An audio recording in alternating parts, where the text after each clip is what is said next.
सरीन को तो कभी मेरी कदर थी ही नहीं। मैं ही पागल थी जो आंखें बंद करके उस पर यकीन कर बैठी। तो उसने जो मुझे नसीहत दी है ना, उसके लिए मैं उसे कभी माफ नहीं करूंगी। सिर्फ तुम ही नहीं, मैं भी उसे कभी माफ नहीं करूंगी। और Batool, you have your parents with you. मेरे साथ तो कोई भी नहीं है। बेटा तुम खुद को अकेला मत समझो। रफीक साहब ने सोच समझ कर तुम्हें यहाँ भेजा है। आज से तुम भी हमारी जिम्मेदारी हो, ठीक है? थैंक यू अंकल, आपने मेरे लिए इतना सोचा। पर मैं आपसे एक बात कहना चाहूंगी। आप ज़रून के लिए जो भी फैसला लें, पर प्लीज़ उसे माफ़ मत कीजिएगा। वो शख्स माफ़ी के काबिल नहीं है। वो एक नाकाबिल एतबार शख्स है जो कि सिर्फ अपने लिए जीता है और अपने लिए ही सोचता है। उस पर किसी की मोहब्बत का कोई असर नहीं होता। बतूल, मैं जानती हूँ कि ये सब कुछ तुम्हारे लिए बहुत मुश्किल है और मेरे लिए भी ये सब कुछ बहुत मुश्किल था। सिर्फ मैं ही जानती हूँ कि मैं किन अज़ियतों के बाद ये फैसला कर पाई हूँ।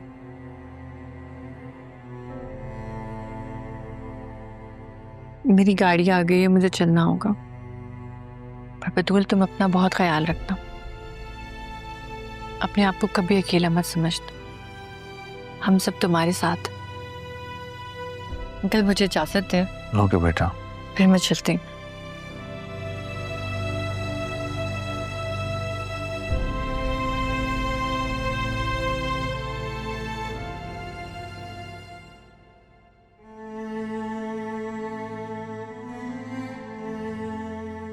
बतूल,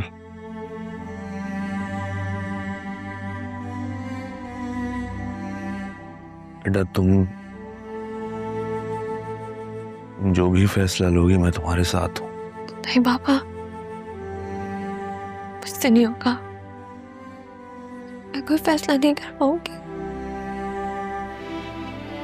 क्यों? क्यों नहीं कर पाओगे? बिल्कुल कर पाओगे। बस तुम्हें इतना समझने की जरूरत है, जो तुम्हारे साथ नहीं वो तुम्हारा नहीं। बहुत देर कर दी है ये बात समझाने में तुमने। मेरी बेटी के साथ अच्छा नहीं किया तुमने।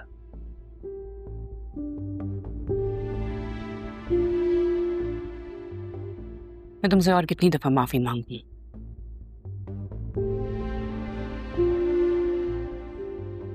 तुम समझाओ ना अपने बाप को। अदील, मैंने जो कुछ भी किया है अपनी बेटी की खुशी के लिए किया है।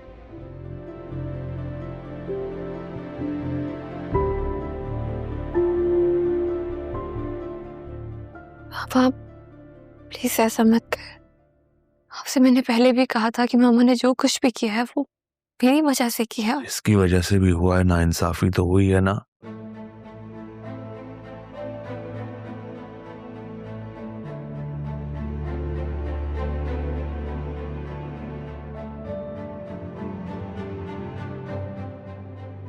बहुत हो गया है तमाशा। अब नहीं होगी कोई नाइंसाफी।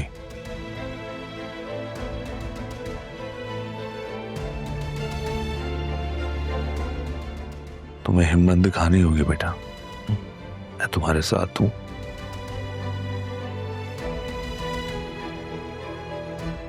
ज़रून को कोई हक नहीं पहुंचता किसी की जिंदगी के साथ खेलने का। उसे मैं जवाब दूंगा उसी के तरीके से। परेशान मत हो।